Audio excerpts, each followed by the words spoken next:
బాల్యంలో అడిగారు నీ సైకిల్ ఎక్కడని, మురమురలాడారు, నవ్వుకున్నారు. టీవీ చూడటానికి మా ఇంటికి ఎందుకని, చూపుల వెనుక గుచ్చారు మాటల్ని. ఫీజులు కట్టలేక పాఠశాల గేట్ల దగ్గర నేను నిల్చుంటే అక్కడే మొదలైంది నవ్వు. కానీ నా గుండెలో ఒక మాటే వినిపించింది, నేను నీతో ఉన్నాను. బలహీనుడినని వారు నన్ను పిలిచారు, కానీ నీ చూపులో నేను విలువైన వాడిని.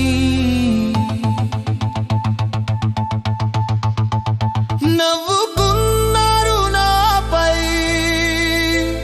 నవ్వుకున్నారు నా రక్తం పైన, కానీ నేను మోకాళ్ళపై నీ ముందు నిలిచాను తండ్రి.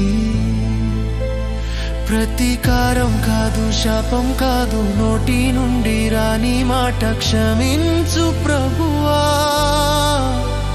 వారికి చూపించు సత్యాన్ని, నీ జీవితం నాలో ఉందని.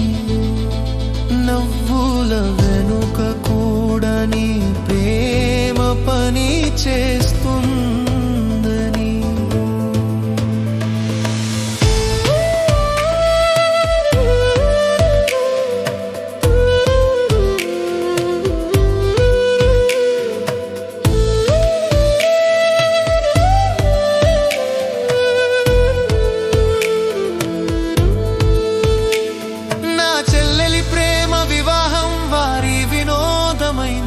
మా ఇంటి గోడలు వారి జోకులయాయి.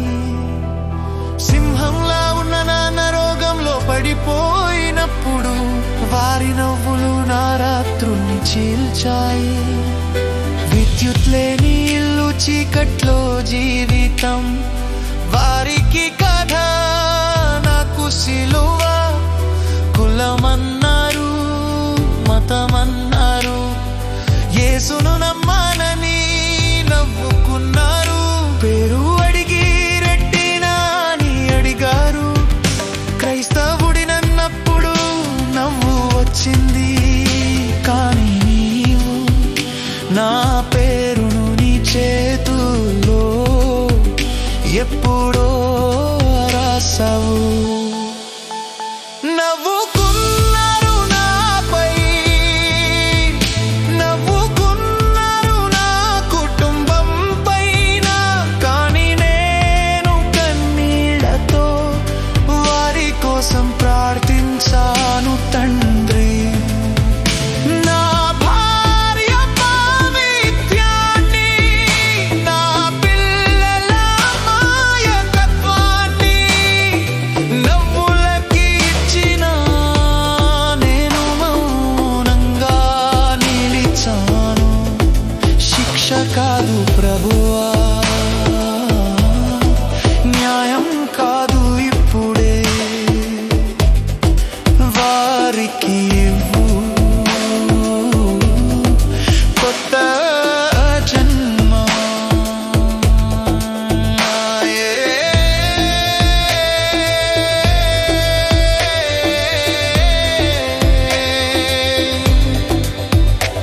యేసయ్యా, నీవు సిలువపై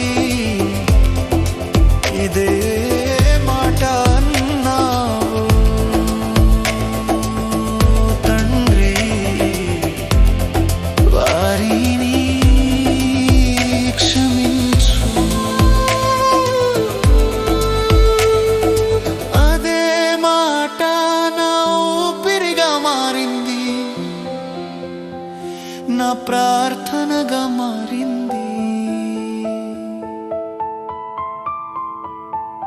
నవ్విన ప్రతి ఒక్కరికి నీ వెలుగు చూపించు, నాలో నీవు జీవిస్తున్నావని. నవ్వులు ముగిసిపోతాయి, సత్యం నిలిచిపోతుంది, కాలం మారిపోతుంది, నీ వాక్యం నిలుస్తుంది.